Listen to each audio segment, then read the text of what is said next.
అందరూ బాగున్నారండి. అందరం ఆరోగ్యంగా ఉండాలని మనస్ఫూర్తిగా కోరుకుంటున్నాను. ఈరోజు రెసిపీ జొన్న పిండితోటి సొరకాయ రొట్టె చేస్తున్నానండి. జొన్న పిండి కొంచెం బియ్య పిండితో కలిపి చాలా బాగుంటుంది ఇది. దీనికోసము ఒక అర కేజీ దాకా సొరకాయ తీసుకున్నాను. 2 క్యారెట్లు, ఒక 6 పచ్చిమిర్చి, 2 ఉల్లిపాయలు, కొంచెం కరివేపాకు, చిన్న అల్లం ముక్క తీసుకొని ఇవన్నీ పీల్ తీసి పెట్టుకోవాలండి. సొరకాయలు పీల్ తీసి పెట్టుకొని బాగా తురుముకోవాలి. ఒకవేళ తురుముకోలేకపోయినా సన్నగా ముక్కలు కట్ చేసి మిక్సీకి వేసుకున్న కొంచెం కోర్సుగా బాగానే ఉంటుంది. ఇంక ఇవన్నీ కట్ చేసి పెట్టుకుని ఉల్లిపాయలు, పచ్చిమిర్చి కట్ చేసి పెట్టుకోవాలి. ఈ సొరకాయ, క్యారెట్ తురిమి పెట్టుకోవాలి. తర్వాత ఒక గుప్పెడు పచ్చిశనగ వేళ్ళు నానబెట్టి పెట్టుకోవాలండి. ఒక 15 నిమిషాలు నానబెట్టుకుంటే సరిపోతుంది. నానబెట్టి పక్కన పెట్టుకోవాలి. ఒక చిన్న స్పూను జీలకర్ర కూడా వేసుకుంటే టేస్ట్ బాగుంటుంది. నువ్వులు వేసుకున్నా కూడా బాగుంటుంది. నేను వేయలేదు. ఇంక ఈ ఉల్లిపాయలు, పచ్చిమిరపకాయలు, ఈ అల్లము ముక్క అన్నీ సన్నగా కట్ చేసుకొని, ఉల్లిపాయలు అయితే పెద్దగా కట్ చేసుకున్నా ఏం కాదు, ఇవన్నీ మిక్సీ జార్లోకి తీసుకోవాలి. వీటితో పాటు జీలకర్ర, మనం పక్కన పెట్టుకున్న జీలకర్ర, కొంచెము పసుపు, టేస్ట్కి తగ్గట్టు ఉప్పు, నేను ఇంకా పిండిలోకి కూడా మొత్తానికి అంతా కలిపి ఒక స్పూన్ నిండా వేసేసానండి. మీరు టేస్ట్కి తగ్గట్టు చూసి వేసుకోండి. ఇంక ఇవన్నీ వేసి కోర్సుగా మిక్సీ పట్టి పెట్టుకోవాలి. మరీ మెత్తగా కాకుండా కొంచెం కోర్సుగా కట్టి పెట్టుకుంటే రేపు మామూలుగా ఈ దీంట్లో బాగుంటుంది. రొట్టెలో చూడటానికి కూడా, తినేటప్పుడు కానీ నోటికి తగులుతూ బాగుంటుంది.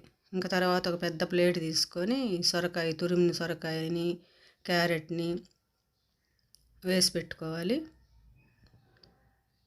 ఇంకా దీంట్లోనే మనం మిక్సీ జార్లో వేసుకున్నాం కదా, ఈ ఉల్లిపాయ మిశ్రమాన్ని కూడా వేసుకొని కరివేపాకును సన్నగా తరిగి వేసుకోవాలి. ఈ నానబెట్టిన పచ్చిశనగ బెల్లను కూడా వేసేసుకోవాలి. ఈ కరివేపాకు టైం కాకుండా కొత్తిమీర ఉన్నా కూడా సన్నగా తరిగి కొత్తిమీర కూడా వేసుకోండి మీరు. నా దగ్గర సమయానికి లేక వేయలేదు. కరివేపాకు కొంచెం ఎక్కువ వేసుకున్నా కూడా బాగానే ఉంటుంది. ఇంక ఇప్పుడు ఒక కప్పు జొన్న పిండి తీసుకున్నానండి. అదే కప్పుతోటి ఒక కప్పు బియ్యం పిండి తీసుకున్నా. అచ్చం జొన్న పిండితో చేస్తే కొంచెం రొట్టె విరిగినట్లుగా వస్తుంది. అందుకని కొంచెం బియ్యం పిండితో కూడా చేసుకున్నా. విరిగినట్టు వచ్చినా పర్వాలేదు అనుకుంటే అచ్చం జొన్న పిండితో ఏం చేసుకోవచ్చు. ఇంకా మనం ఫస్ట్ ఈ మిశ్రమాన్ని ముందు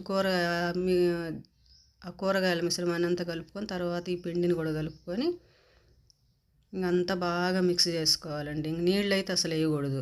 వాటర్ వేయకుండా దానికి సరిపోయేంతే దాంట్లో నీరు ఊరుతుంది కదా, సొరకాయలో కానీ, ఉల్లిపాయ మిశ్రమంలో కానీ, క్యారెట్ తురుములో కానీ వాటర్ బాగుంటుంది. ఆ వాటర్కి తగ్గట్టే చూసి వేసుకోవాలి పిండి మనం. నాకైతే ఈ 2 కప్పుల పిండి కరెక్ట్గా సరిపోయింది. కొంచెం జలుబు చేసిందండి, గొంతు తేడాగా ఉంది.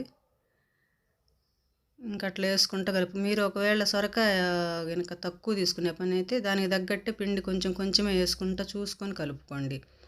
వాటర్ వేయకుండా వేసుకుంటే ఈ రొట్టె చాలా టేస్ట్ ఉంటుందండి, బాగుంటుంది. బ్రేక్ఫాస్ట్కైనా బాగుంటుంది, ఈవినింగ్ స్నాక్స్కైనా బాగుంటుంది. టేస్ట్ అయితే బాగుంటుంది. వాటర్ వేస్తే కొంచెం టేస్ట్ మారుతుంది. వాటర్ వేయకుండా చేసి చూడండి ఒకసారి, చాలా బాగుంటుంది. ఇంక ఈ విధంగా బాగా మిక్స్ చేసి పెట్టుకొని ఒక 10 నిమిషాలు పక్కన పెట్టేసేయండి. మూత పెట్టేసి ఇంకా బాగా వస్తుంది రొట్టె. మనం అట్లా ఒక 10 నిమిషాలు ఎమ్మటేం చేసుకోవచ్చు, ఏం కాదు. ఒక 10 నిమిషాలు పెడితే ఇది బాగా బియ్యం పిండి కదా, బియ్యం పిండి కూడా వేసాం కాబట్టి నానుతుంది.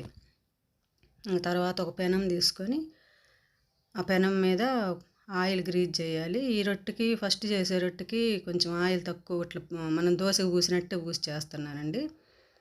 ఇంకా ఆ పెనానికి సరిపోయేంత ముద్ద తీసుకొని డైరెక్ట్గా పెనం మీద వేడి చేయకుండా ఫస్ట్ మామూలు పెనం మీద మొత్తం పరుచుకోవాలి. మనం కొంచెం లూజ్గానే కలుపుకుంటాం కాబట్టి ఈజీగానే చేసుకోవచ్చు రొట్టెని. బాగానే మనం వత్తడానికి కష్టపడాల్సిన అవసరం లేదు. ఇంకా స్టవ్ మీద పెట్టేసి ఫస్ట్ హై ఫ్లేమ్ మీద ఒక 2 నిమిషాలు ఉంచండి, మూత పెట్టేసి. కరెక్ట్గా 2 నిమిషాలు ఉంచేసి తర్వాత మీడియం ఫ్లేమ్కి మార్చేయండి. మీడియం కన్నా తక్కువ ఫ్లేమ్కే మార్చండి. తర్వాత కొంతసేపు ఒక 2 నిమిషాలు అట్లా ఉంచిన తర్వాత 2-3 నిమిషాలు తీసి పైన మళ్ళీ ఆయిల్ బ్రష్ తోటి లైట్గా పూసి తిప్పి ఇప్పుడైతే మీడియం కంటే తక్కువ ఫ్లేమ్ మీద కాల్చుకోవాలండి. బాగుంటుంది. నిదానంగా అయితే బాగా కాలిద్ది. అంతేనండి, ఇట్లా కాల్చుకొని తీసుకోవాలి. ఈసారి రొట్టె కొంచెం మందంగా కాకపోతే దానికి ఆయిల్ కొంచెం ఎక్కువ పడుతుందండి. దానికి దీనికి డిఫరెన్స్ చూపిద్దామని చేస్తున్నా. ఫస్ట్ మామూలుగానే ఆయిల్ ఇట్లా గ్రీజ్ చేసుకొని పిండి తీసుకొని ఫస్ట్ ఈ రొట్టెని కొంచెం మందంగా చేసుకుంటాము. మరీ మందంగా కాదండి, కొంచెం మరీ పలచగా కాకుండా ఇట్లా చేసుకొని వీటికి మధ్యలో హోల్స్ పెట్టుకుంటాం అన్నమాట. హోల్స్ పెట్టుకొని ఇంకా హోల్స్ పెట్టినప్పుడు అర్థమవుతుంది మీకు ఎంత మందంగా ఉందనేది రొట్టె. అది అట్లా పెట్టుకున్న తర్వాత ఆ హోల్స్లో మనం ఆయిల్ వేసుకుంటాం స్టవ్ మీద పెట్టి. అప్పుడు మధ్యలో కూడా ఈవెన్గా బాగా కాలుతుంది. కాకపోతే దీనికి ఫస్ట్ దానికన్నా కొంచెం ఆయిల్ ఎక్కువే పట్టిద్దండి. దీన్ని కూడా అంతే, ఫస్ట్ 2 మినిట్స్ హై ఫ్లేమ్ మీద పెట్టాలి బాగా. తర్వాత మీడియం ఫ్లేమ్ మీద ఒక 3 నిమిషాలు ఉంచి తర్వాత ఇంకా మూత తీసి ఇట్లా తిప్పేసుకోవాలి. మళ్ళీ తిప్పేసి మళ్ళీ మధ్యలో హోల్స్లలోనే మళ్ళీ ఆయిల్ వేసుకొని మీడియం ఫ్లేమ్ మీదనే కాల్చుకోవాలండి. అంతే, ఇది కూడా రెడీ అయిపోయింది. రొట్టె కూడా ఇట్లా కాకుండా పెనం మీద డైరెక్ట్గా అంటే ప్రతిసారి మళ్ళీ వేడి చల్లారాలి కదా పెనము. అట్లా కాకుండా ఒక బటర్ పేపర్ తీసుకొని ఆయిల్ పూసి మామూలుగా కొంచెం పిండి తీసుకొని ఇట్లా చేసుకొని అయినా మనం డైరెక్ట్గా పెనం మీద మామూలుగా ఆయిల్ పూసుకొని దీనికి కూడా తక్కువే పట్టిద్ది ఆయిల్ వేసుకోవచ్చు. ఇప్పుడు ఒకళ్ళకి ఇద్దరికైతే డైరెక్ట్గా పెనం మీద చేసుకోవచ్చు మనము. ఇప్పుడు ముగ్గురు నలుగురు ఉన్నారనుకోండి, ఇంకా పెనం చల్లారటము మళ్ళీ వేయటము, లేదంటే ఇంకో పెనం పెట్టుకోవాలి. ఇదంతా కాకుండా ఇట్లయితే ఈజీగా ఉంటుందని ఇట్లా 3 రకాలుగా చూపించానండి. అంతేనండి, దీన్ని కూడా అంతే, సేమ్ ప్రాసెసే. చాలా టేస్టీగా ఉంటాయి ఈ రొట్టెలు అయితే. అంతేనండి, రెడీ అయిపోయినాయి మన జొన్న పిండి రొట్టెలు, సొరకాయ రొట్టెలు. చాలా హెల్తీగా ఉంటాయి. తప్పకుండా ట్రై చేయండి రెసిపీని. నచ్చితే ఈ రెసిపీ కనుక నచ్చితే మీకు తప్పకుండా సబ్స్క్రైబ్ చేసుకోండి, లైక్ చేయండి, షేర్ చేయండి. థ్యాంక్ యూ ఫర్ వాచింగ్ అండి.